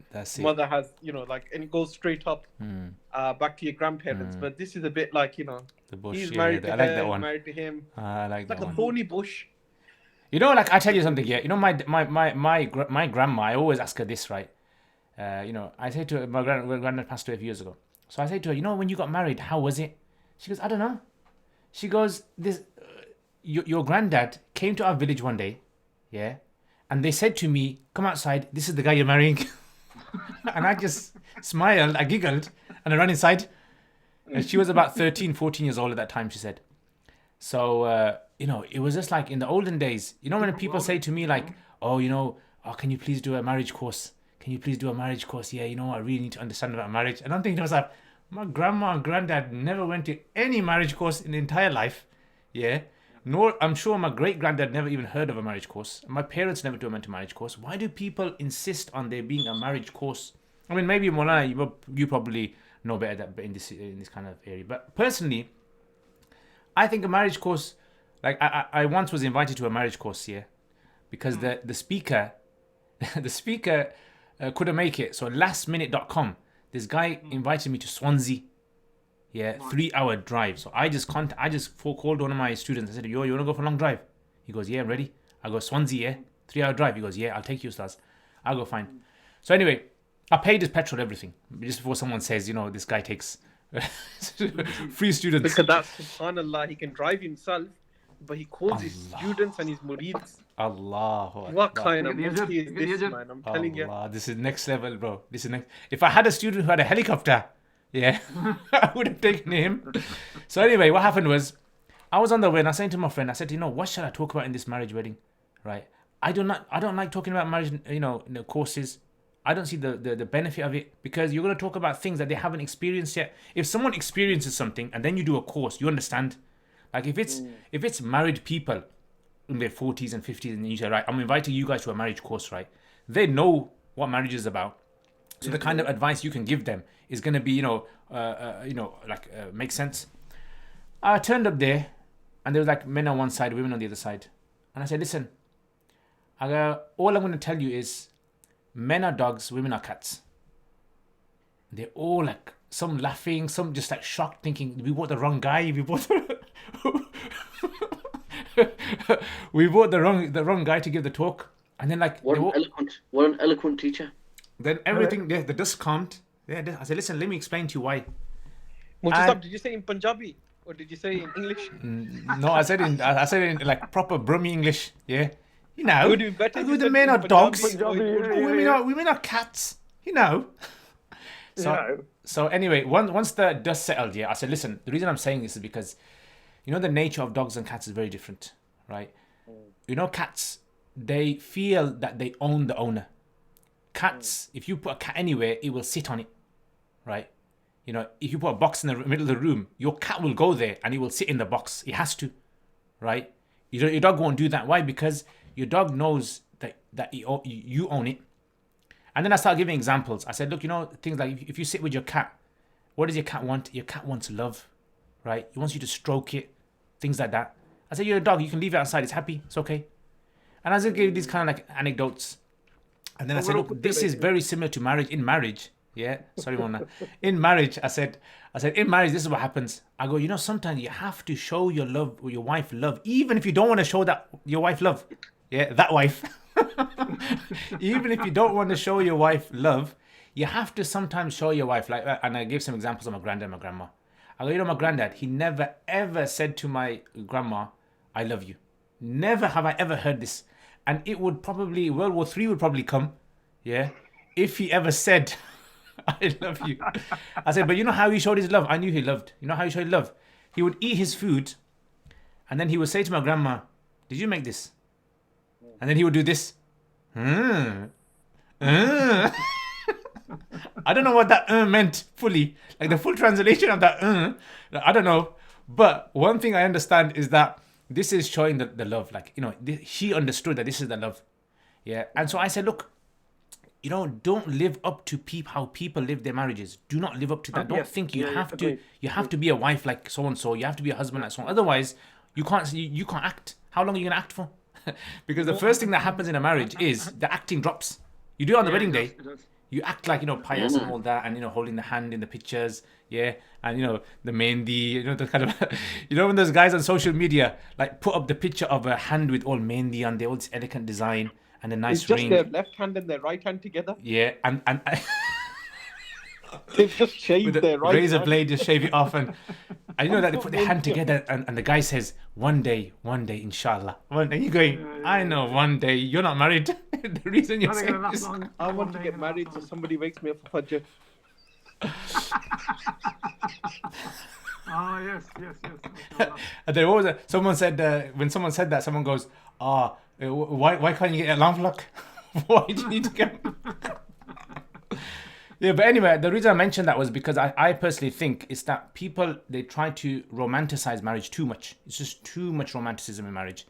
And I think a lot of women are pressured into how they're supposed to have a wedding, right? Every detail of the wedding and how it's supposed to be and how the guy's supposed to act. And, like, you know, everything is like... Mufti Saab, I've got a question for Maulana Rizwan. Go on.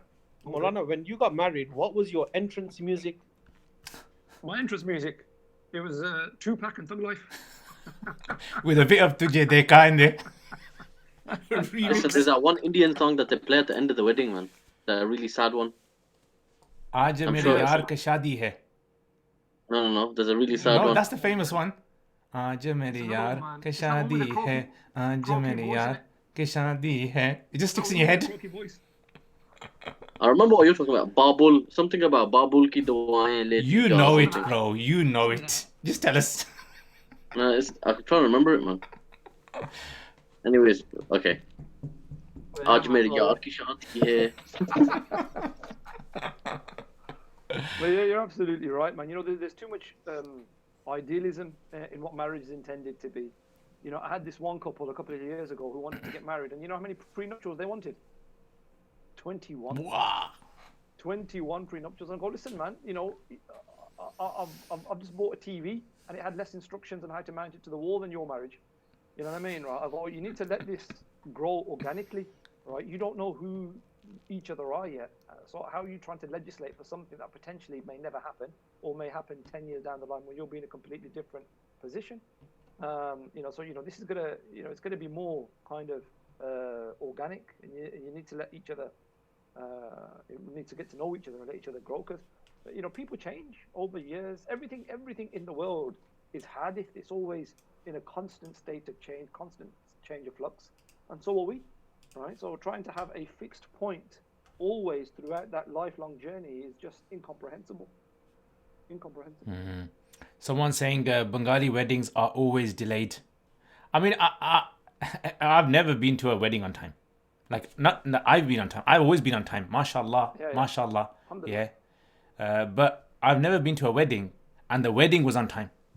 Yeah. Always late. The number of times I say to the guy, listen, when I come to give the nikah, exactly what time do I have to be there? Please tell me. Yeah. And they say, oh, you know what, you can be around this time. I go, no, I'm busy.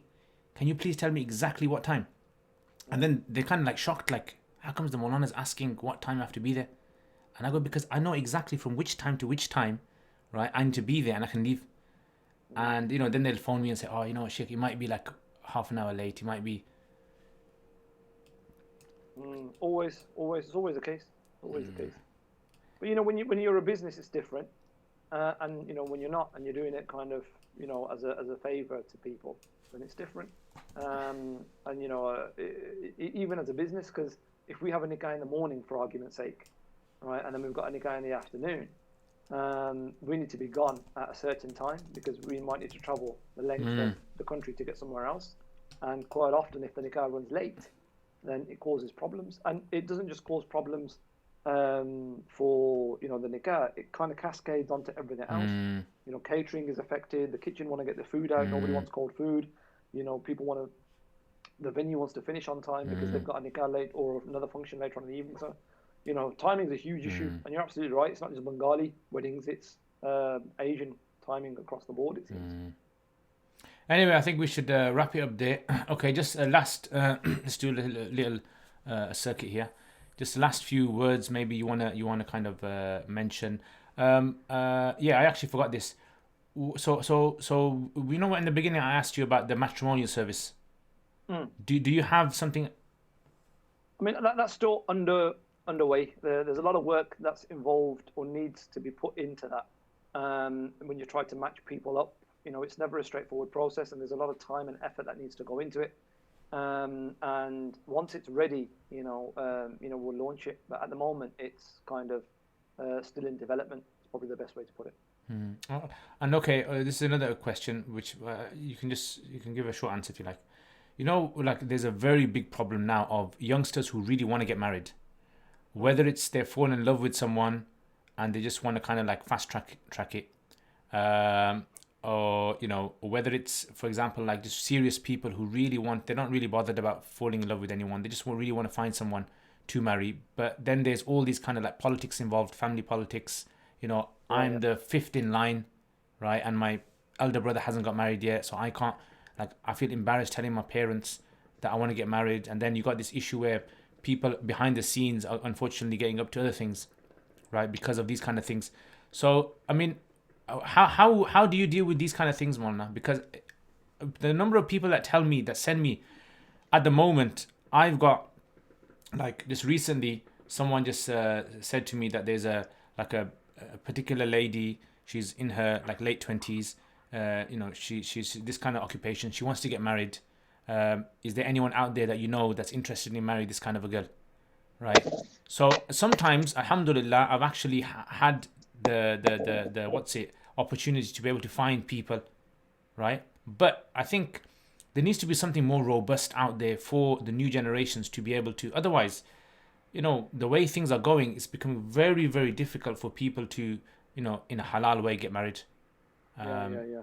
So You know, and that's I find that quite often. You know, people wanted to make things halal, and as mentioned, I mean, this is a whole topic on its own. There's people that are in so many different situations, you know, that companionship isn't necessarily the only thing that they're after, right? There are some people that are kind of want to pursue marriage because it's lust, desire, and you've got to ask yourself the question that, you know, is it right to perform the nikah knowing that it might not work, or is it right to perform the nikah when the couple, typical example, university students are hiding it from the parents and they haven't spoken to anybody about it and they just want to get the nikah done, and the underlying reason behind it is this physical bodily attraction. You know, what's the right thing to do? If you perform the nikah, then at least they're, you know, halal for the time that they're together. If you don't perform the nikah, then, you know, there's potential for, you know, leaving that door open for haram.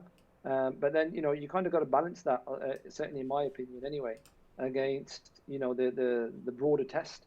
You know, I would love to, you know, I don't know, go and put some money on the lottery and win £1 million. You know what I mean, right? But I can't, because, you know, that's wrong. And doesn't matter how I try to justify it, you know what I mean? Something's just wrong. So there's more than one way of walking away from something that is haram and trying to make something halal. The test is in trying to remain obedient to Allah's commands, and not, you know, people won't all the time be successful in doing that. You know, people will fail, and that's just the human journey. And, you know, wherever possible, I think that if there's legitimate barriers to not performing the nikah, then we don't. But where there's illegitimate barriers, like in that case of being fifth in line, for argument's sake, or, you know, parents not approving. There was one case that I had from Manchester where the sister was in her 30s and her parents still wouldn't find anybody for her to get married to. And she was saying that I want to get married now. I want to have kids. My body clock is, you know, slowly shutting down. I'm losing the window, and there's a guy that I want to marry. My parents don't approve. What do I do? And I go, Bismillah, just get married. Just do the nikah. You know, it doesn't even have to be us to do the nikah. Just go and get married. If you're happy with this guy and he's capable, and you feel that, what's it called, you're in the right position, then do it. You know, at what point when you're at mid-30s, you know, do you say that, you know what, I need to make decisions for myself now, I'm capable of doing that? And at what point do parents say that, well, actually, you know what, our children have a right to be happy to move on with their lives and to get married? But this particular sister, when she broke it to her parents, the emotional blackmail, Sheikh, from her mum in particular was just phenomenal. You know what I mean? That, you know, you've disgraced us, you've shamed us, I can never go out again, I'm going to get ready for my death, I'm going to kill myself, locked herself in the bathroom. And then I had to end up phoning the police on her behalf to say that, listen, I've genuinely got a safeguarding concern in relation to this lady. Can you please help her and keep an eye out for her? So they got in contact with her and intervened. You know, so there's all of these kind of things going on, and it's a very, very complex problem. Marriage isn't, but the situations that people find themselves in makes it very, very complex and difficult. And just make the dua that Allah makes it easy for everybody, and guides everybody to success and salvation. Ameen. Nav, you want to say anything? I have no expertise in this particular field. I mean, in this kind of, you know, from your sort of like experience with, you know, different types of background communities as well, this kind of issue, is it a common issue that you find amongst people of, you know, your area, youngsters, you know, marriage? Yes, like Sheikh Ridwan said, basically, it's the same issue. Like some people, like I genuinely don't believe in love before marriage. It's a lust. Call it whatever you want. But in most cases, it's that. And I think some people rush into it. I think it needs to be done, but at the same time, there's no rushing into it. I'm sure people have already realized that the age people get married now in the UK has changed dramatically. And there's no way you're getting yourself into. And I think I got a lot of marriage advice from loads of different brothers and stuff like that. And I think 2 pieces of advice probably came in the most handy. And funnily enough, one of them was walking away from an argument even when you're in the right. That's number 1. Allahu Akbar. Yeah, that's always a saver. And secondly, a bit similar, is linked to the first one. He goes, just pick your battles, bro. Because it doesn't have to be a war every time. Sometimes just let it go. Yeah, I mean, powerful advice, guys. Look at this. Allahu Akbar, the new upcoming marriage counselor. Marriage the new love doctor. That's this is what we need, you know. In reality, instead of having like Molvis that will carry out the nikahs only, we need people like you were saying, counseling more. I think this is what we really need. We need like people in the community are trained up in how to deal with, like, this is the new thing now. Families breaking up and divorce rates, you know, going up, in the sky. It's like there's nothing to fall back on. There's no sort of system in place where people can actually get someone involved to actually, instead of going for divorce straight away, you know, to speak to someone who's got some expertise, and then rather than asking that person and the person goes, just do sabr, right? That kind of sabr card, I think it's abused a lot in a lot of communities. Massively. And it's like, it's not unfair on a lot of women, especially in like abusive marriages. And it's unfair on maybe even sometimes for the men, even like, you know, there's so many sort of like stories that I hear about. But, you know, maybe for next time, inshallah, we can. So anyway, guys, mashallah, the number has increased near the end of the podcast. The number has shot up. Yeah.